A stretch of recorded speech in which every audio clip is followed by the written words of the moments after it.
Students, आज हम लोग क्लास 12 के मैथ्स में कंटिन्यूटी चैप्टर स्टार्ट कर रहे हैं। तो आइए कंटिन्यूटी के बारे में फर्स्ट ऑफ ऑल जानें। तो आप लोगों ने क्लास 10 में लीनियर इक्वेशन का ग्राफ ड्रॉ किया होगा। फिर क्लास 10 में ही पोलिनोमियल फंक्शन का पोलिनोमियल का ग्राफ देखा होगा, ड्रॉ किया होगा। उसमें क्वाड्रेटिक पोलिनोमियल, क्यूबिक पोलिनोमियल का ग्राफ जरूर ही खींचा होगा। तो आपको अनुभव हुआ होगा कि उसका ग्राफ कैसा था। लीनियर इक्वेशन का तो ग्राफ या लीनियर पोलिनोमियल का ग्राफ कैसा था, एक स्ट्रेट लाइन था।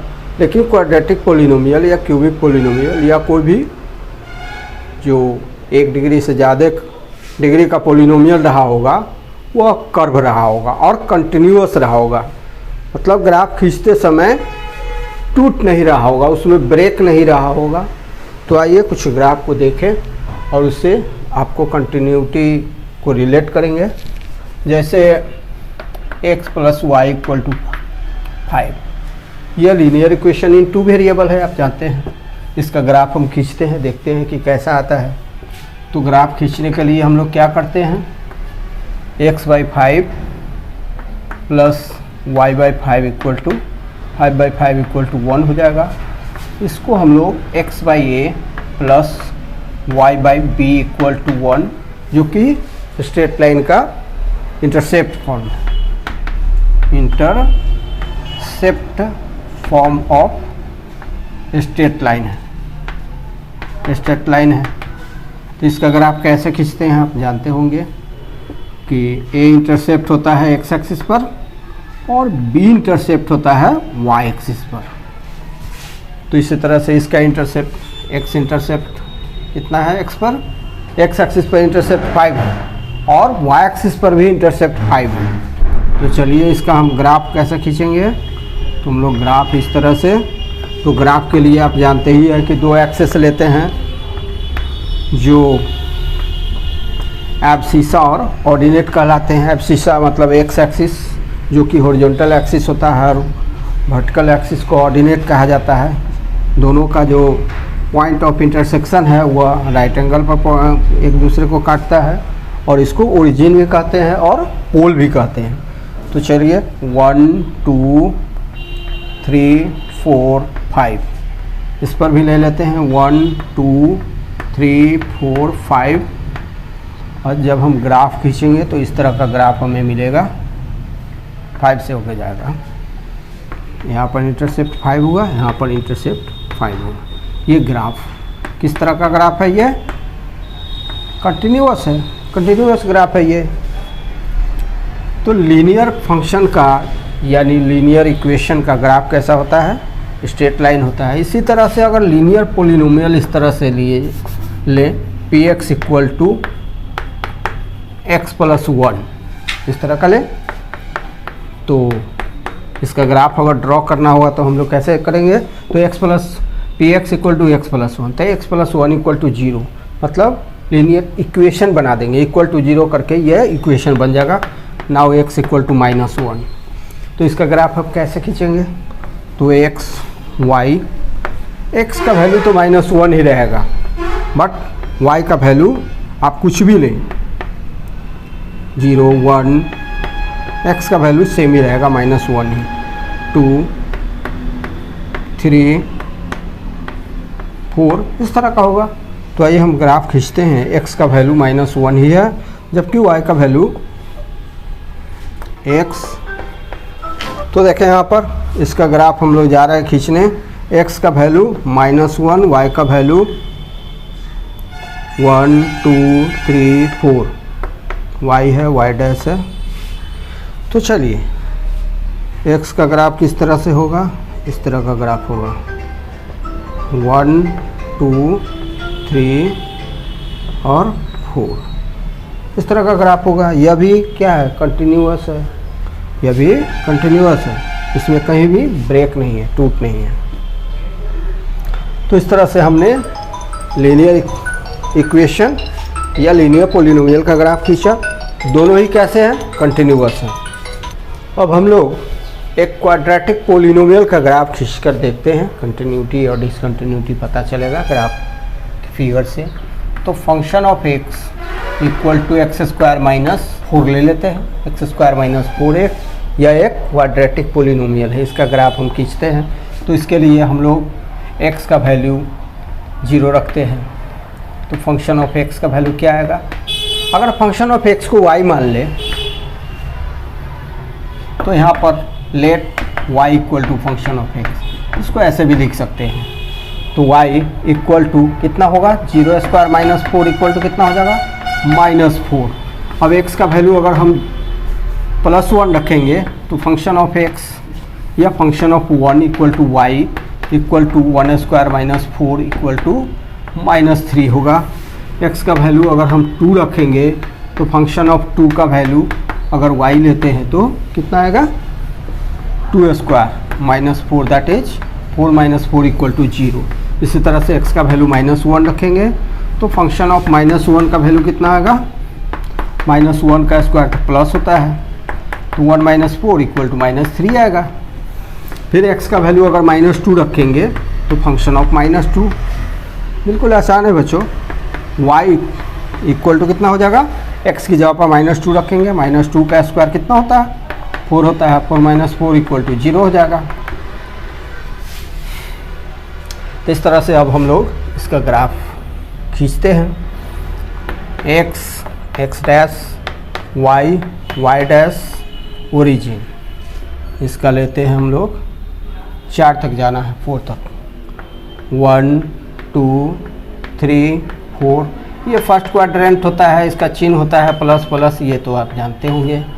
Second quadrant minus plus, third quadrant minus minus चिन्ह होता है, इसका मतलब एक्स कोऑर्डिनेट वाई कोऑर्डिनेट दोनों का चिन्ह माइनस होता है।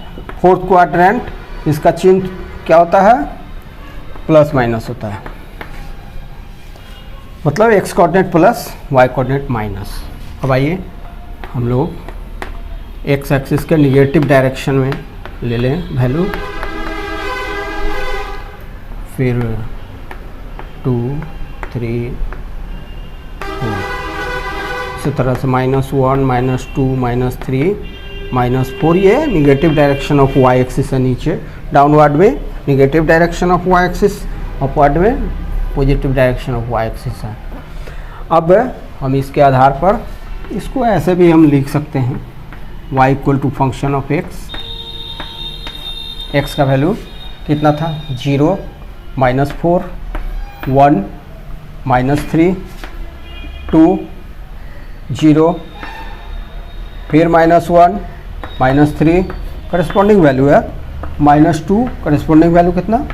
0। तो इस तरह से तो आइए 1 के करस्पॉन्डिंग x पर 1, करस्पॉन्डिंग वैल्यू ऑफ y कितना है? -3 यहाँ पर, और x का 0 है तो y का -4 है यहाँ पर ये। फिर देख लीजिए x पर 2 है तो करस्पॉन्डिंग वैल्यू ऑफ y कितना है? 0 है। तो x एक्सिस पर किसी भी बिंदु का, किसी पॉइंट का कोऑर्डिनेट क्या होता है?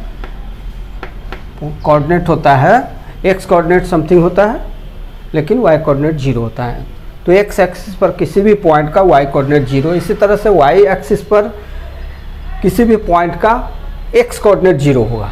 तो चलिए इसको देख लिए, फिर हम नेक्स्ट की ओर, उधर की ओर जा रहे हैं। तो -1 का करस्पॉन्डिंग कितना आ रहा है? -3 यहाँ पर, या -1 -3 यहाँ पर भी अगर लिखना चाहें तो हम लिख लेते हैं। कितना आता है? 1 -3, यहाँ पर कितना आया है इसका वैल्यू? इसका वैल्यू आया है 0 -4, और इसका वैल्यू 20 तो लिखा हुआ है। फिर -2 के करस्पॉन्डिंग y का वैल्यू कितना है? 0, तो ये है -2 0। अब इसको मिलाइए, देखिए। तो जब क्वाड्रेटिक पोलिनोमियल का ग्राफ खींचेंगे आप तो ये पाराबोलिक मिलेगा, पाराबोलिक ग्राफ मिलेगा। पाराबोलिक लिख देते हैं, पाराबोलिक ग्राफ मिलेगा, मतलब अपवर्ड डायरेक्शन में इस तरह का या डाउनवर्ड डायरेक्शन में इस तरह का, लेकिन कंटिन्यूअस है, इसमें कहीं भी ब्रेक नहीं। अब एक और फंक्शन का ग्राफ हम देखते हैं, function of x equal to mod x, function of x equal to mod x, ये मॉड का चिन्ह है, या इसको ऐसे लिखा जाता है x if x greater than और इक्वल टू 0, और लिखा जाता है minus x if x less than 0। आइए इसका हम लोग ग्राफ देखते हैं।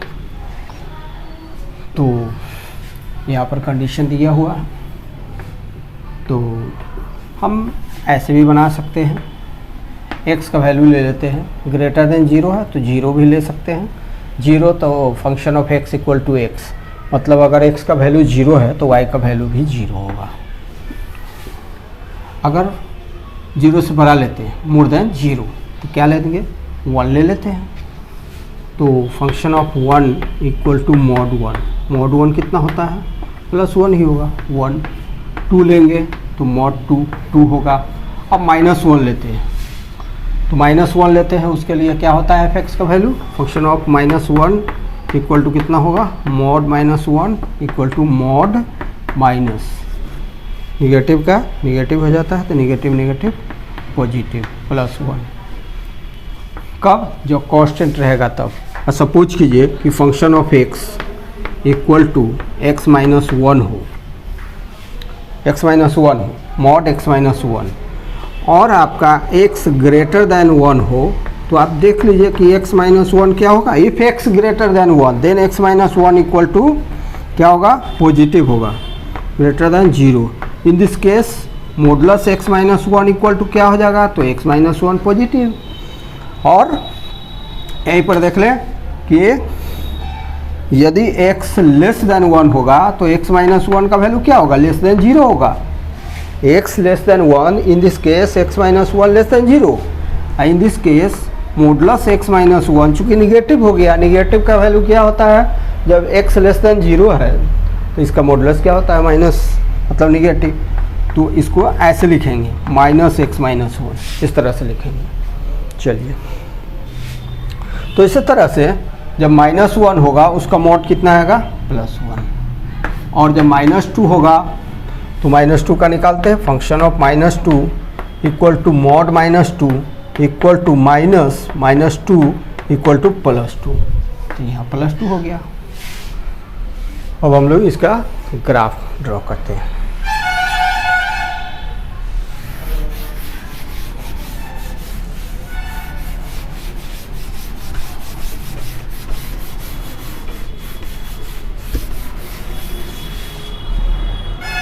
तो इसका ग्राफ देखें, y एक्सिस, x एक्सिस, इसको एब्सिसा कहते हैं, y एक्सिस को ऑर्डिनेट कहते हैं, ये पूरे को कार्टेशियन प्लेन कहते हैं, और इसको कार्टेशियन कोऑर्डिनेट कहते हैं, ये आप जानते हैं।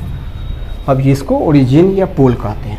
अब हम लोग 1 2 फिर -1 -2 -1 -2 फिर +1 +2। अब ध्यान देकर देखिए, 0 के रिलेटिव 0 0 0, 1 के रिलेटिवली 1, मीन्स ये पॉइंट इसका कोऑर्डिनेट हो जाएगा 1 1। नेक्स्ट है 2 2 के करेस्पॉन्डिंग 2 2 2। फिर इसी तरह से निगेटिव डायरेक्शन में आइए, 0 0 हो गया। फिर आइए -1 का +1, x coordinate -1 corresponding y coordinate +1, यहाँ पर है। नेक्स्ट है x का वैल्यू -2, तो करेस्पॉन्डिंग y का वैल्यू कितना, 2, -2 का करेस्पॉन्डिंग वैल्यू 2।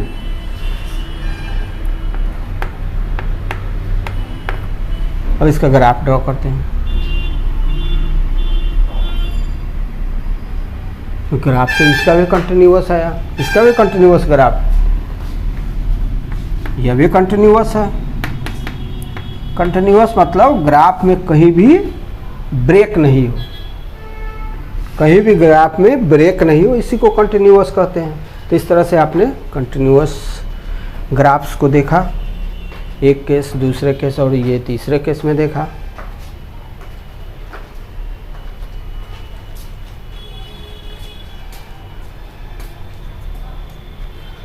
इस तरह से आपने 3 एग्जाम्पल के द्वारा कंटिन्यूअस फंक्शन के ग्राफ को देखा कि ग्राफ कंटिन्यू होता है, कहीं भी टूटा हुआ नहीं रहता है।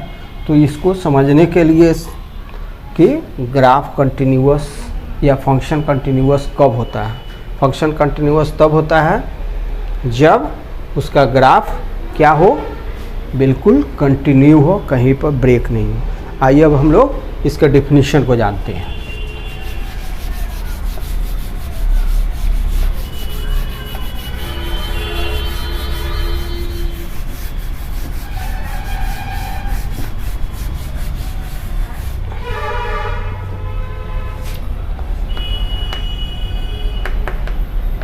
Continuous function definition.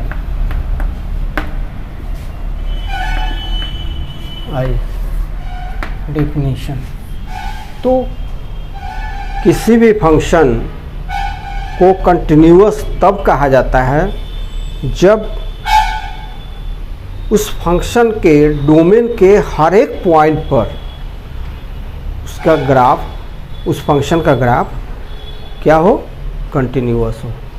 मतलब किसी फंक्शन के डोमेन के हर एक पॉइंट पर अगर ग्राफ खींचा जाए और वह कंटिन्यूअस हो, then you can say the function is continuous function. तो लिखिए ए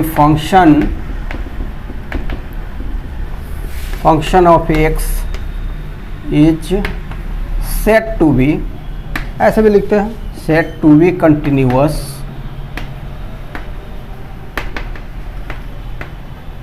said to be continuous if the function is continuous at every point of its domain। कोई फंक्शन अपने डोमेन के हर एक पॉइंट पर कंटिन्यूअस हो तो उस फंक्शन को क्या कहते हैं, कंटिन्यूअस फंक्शन कहते हैं। एक और एग्जांपल है, डेफिनेशन, दूसरा डेफिनेशन ऐसे है कि let function of x is a function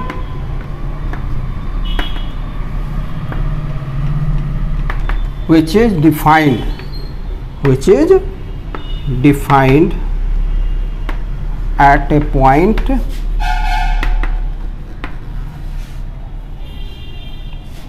x equal to a। ये कोई रियल नंबर है, a belongs to r, real number है। अब देखें कि इफ, अब यहाँ पर देखें कि क्या हो रहा है, फंक्शन एग्जिस्ट कर रहा है या डिफाइंड है। उसके बाद उस फंक्शन का लिमिट इसी पॉइंट पर और उस फंक्शन का वैल्यू इसी पॉइंट पर अगर इक्वल होगा तो ये फंक्शन क्या कहलाएगा continuous. If limit of function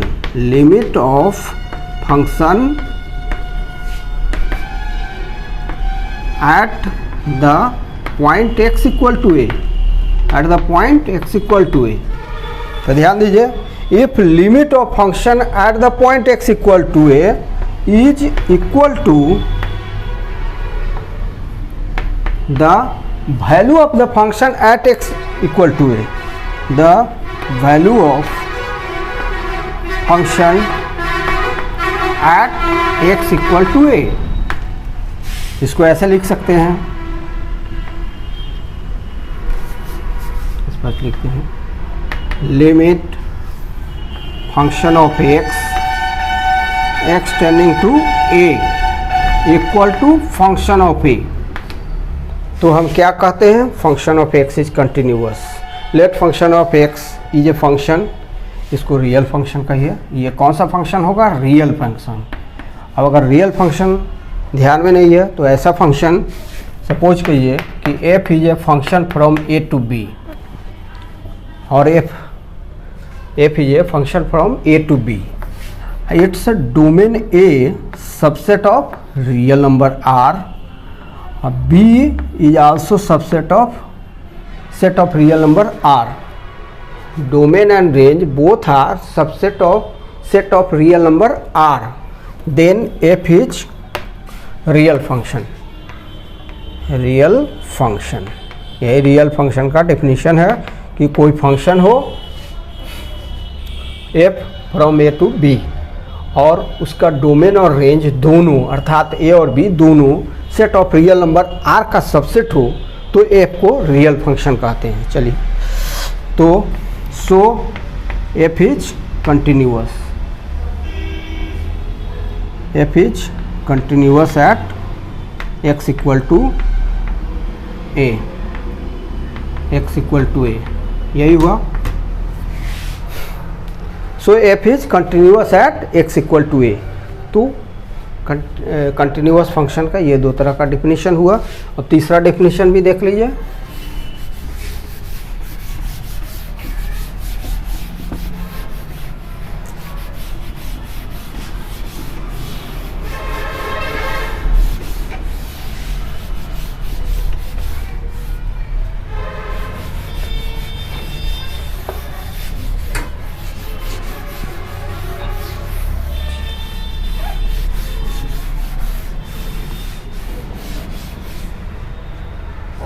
तीसरा डेफिनेशन है कि let f x is a real function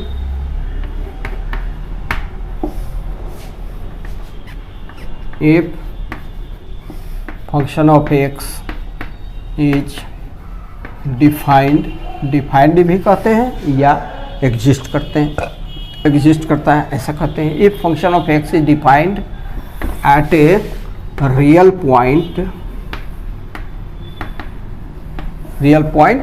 x equal to a, if left hand limit at x equal to a, if LHL left hand limit of function of x at x equal to a equal to right hand limit of function of x at x equal to a equal to the value of the function at x equal to a, the value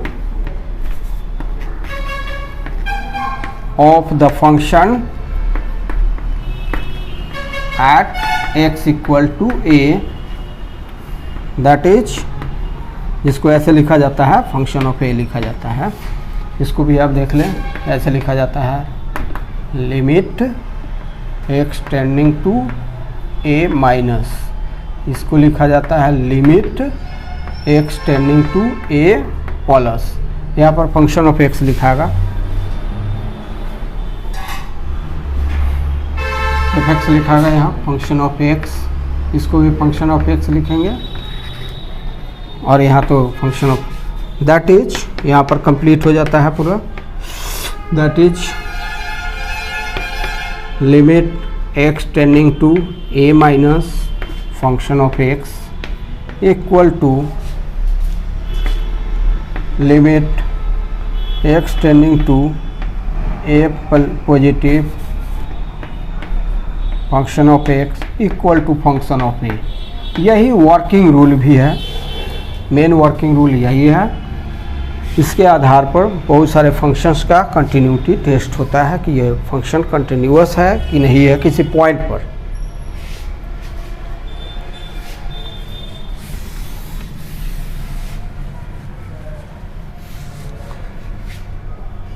अब हम लोग कुछ example के द्वारा continuous function और discontinuous function को भी देखते हैं एक और एग्जाम्पल के द्वारा।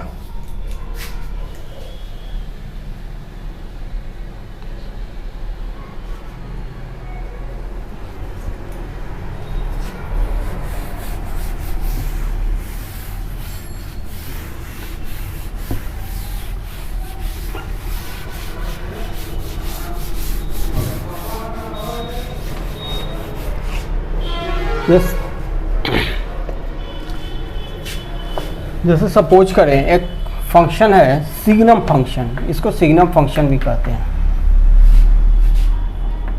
mod x by x if x not equal to 0, और ये 0 if x equal to 0। इसी को ऐसे भी लिखा जाता है -1 if x less than 0 +1 if x greater than 0 और 0 if x equal to 0। ठीक है, इसका ग्राफ हम खींच कर देखते हैं। ये सिग्नम फंक्शन है, सिग्नम फंक्शन। तो यहाँ पर देखें